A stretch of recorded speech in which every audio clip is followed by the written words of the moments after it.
Hello everybody and welcome to the ESI Digest. I'm Tom Daniels, the sub-editor of Esports Insider, and we're about to run through the biggest esports business related news stories of the week. This episode is sponsored by payment solutions provider AstroPay, so we're really glad to have them on board. And yeah, in this edition of the Digest we have got 5 huge news stories. We're going to be talking about Scump and his partnership with Oakley. We're also going to be talking about Trenchmade Gaming and their new deal with Razer. Marquez Valdes-Scantling launching a new esports team, and then we're going to be also finishing off by talking about Riot Games, the MSI announcement, and the subsequent Verizon sponsorship and kind of what that does as well. We're going to be talking about Valorant in that section as well, and then finally the Work From Home League, ESI and Platforms Work From Home League coming back for a 3rd season. So jumping into that first piece of news, we've got Oakley announcing that they have signed professional Call of Duty player and Optic Chicago player Scump. Now this sees Scump become the official eyewear partner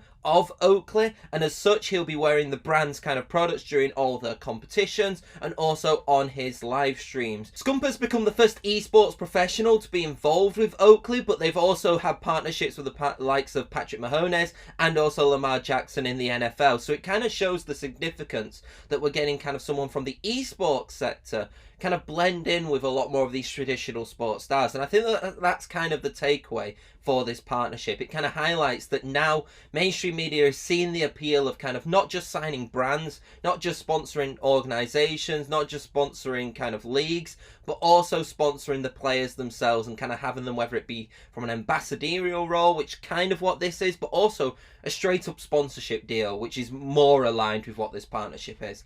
Next up, we have mobile esports organisation Trenchmade Gaming announcing that it has rekindled its partnership with peripherals brand Razer. Now, what this sees is Razer's products be implemented to Trenchmade Gaming's content creators and to their esports athletes as well. This is an all-encompassing deal. There's a lot of details which have gone through from this, which kind of shows not only the commitment of Trenchmade Gaming to kind of have Razer as a partner, but for Razer to identify that mobile esports is continually to be growing, and this is why they've seemed to attach themselves to a specifically mobile esports organisation. Some of the activations that will occur will be that Razer will be the presenting partner of Tribe Thursday, which is their weekly YouTube series. They're also going to have the jersey sponsorship, which you kind of expect on a lot more of these deals anyway. The partnership also has a lot of collaborative projects as well, and this includes kind of creating a scholarship program for Texas-based universities near Trench Gaming's headquarters in Austin, which I think is like a great thing of kind of developing talent, but then also kind of creating education around the esports space and around like the gaming space as well. Also, Trenchmade Gaming creators will be involved in the development and testing phase of Razer products, which we've seen kind of Razer implement this with a lot of their partnerships now. I think that this is a great deal. I think it not only highlights the organization's growth, I believe last year they got like a $1 million funding.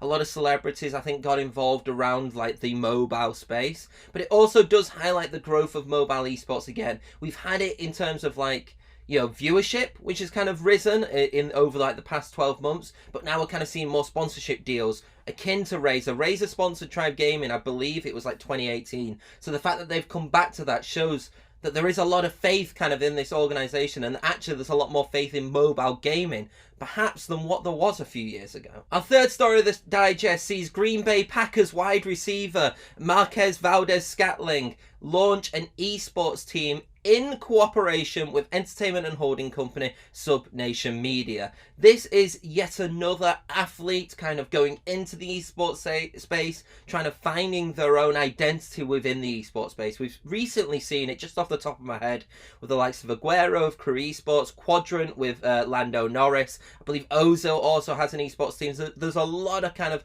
you know, NFL players as well and NBA players who have also kind of gone into the esports route.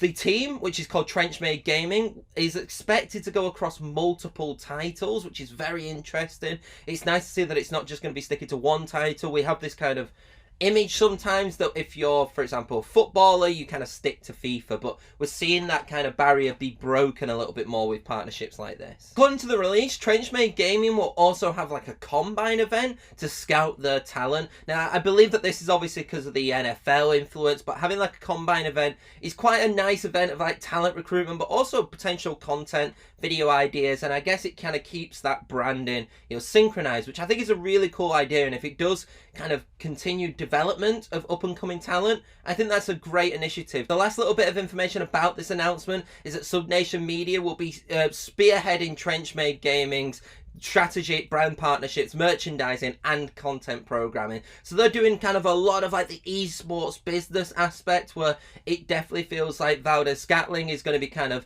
the figurehead of the organization. And I think that's actually really smart right now, because especially if Valdes-Scantling doesn't have any experience in esports business itself, it's good to kind of get him to learn from Subnation Media, and then also to kind of get Subnation Media to do the job, which they are currently right now doing a very, very good job with, whether it's acquiring teams or creating new esports teams. So I think this is a partnership to keep an eye on. It'll be interesting to see what the first title is like going to be announced of what the game is going to go in. I think that actually does a lot for how we kind of see this brand develop, but only time will tell, and I'm looking forward to it. I think the more athletes which come into esports, as long as it's done correctly, is a good thing. Our penultimate story is one which kind of broke on Friday. However, we only got the official announcement, I believe it was on Monday night. So we're going to include it in this, but there's also been a lot of extra details. We're going to be talking about some other stuff as well. And that was the announcement that Riot Games has revealed MSI 2021 to be in Reykjavik in Iceland. The event is scheduled to take place on May 6th to the 11th, and the reason why Riot Games has chosen Iceland specifically is because they believe it is one of like the safest countries to have an offline esports event right now, especially with the ongoing pandemic which is occurring. Also revealed in the announcement was like a brand new format, but we're not going to really go into too much details about that, because what also was revealed is that Verizon has been announced as their new 5G partner, not only for the League of Legends competitions, but also for its global Valorant competitions as well. And this is where it gets very interesting, because not only does MSI occur in Iceland, but then the VCT LAN event has also been announced, to be in Iceland as well. So they very much brought both of these two titles together, probably because it's safer to kind of implement things if you have it all in kind of one place. I think this really does highlight kind of how much Riot believes in not only MSI, but also its Valiant Champions Tour, and the fact that they've had this opportunity to have an offline event. And to be fair, if we're going off record with what happened at the World Championships, it was a very safe competition, so you would hope that similar, probably even better safety precautions are probably going to be made.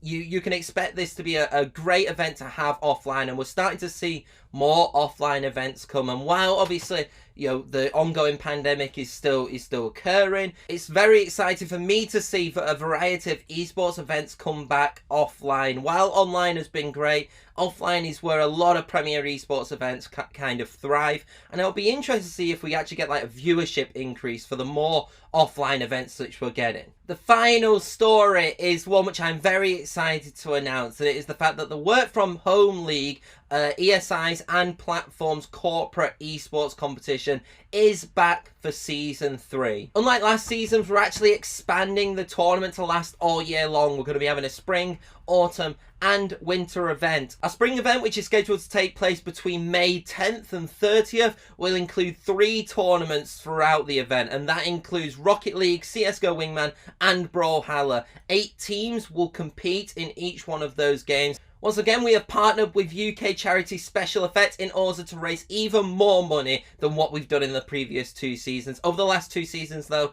we have actually raised over £3,500 for the charity. So we're very, very happy to be involved with that. If you do want to know more about the Work From Home League, and if you want both sponsorship opportunities, partnership opportunities, then don't forget to head over to our new website, and also you can email us directly at info@workfromhomeleague.com. We hope to see kind of a lot more people there. We've had previous companies such as Teams, Hitmarker, Hero Capital, Barclays, Twitch, XL Esports, the list goes on and on, Blast Premier. So we're looking forward to seeing more and more people come in, collaborate, have a good time, and we'll see what happens. But we'll see you all for Work From Home Season 3. And that is the end of the ESI Digest. So if you do want to follow up on any of the stories that I've talked about, head over to Esports Insider's website, head over to our Twitter at Esports Insider. If you want to follow me, it is at the Tom Daniels. And yeah, this has been the ESI Digest. We'll see you next week.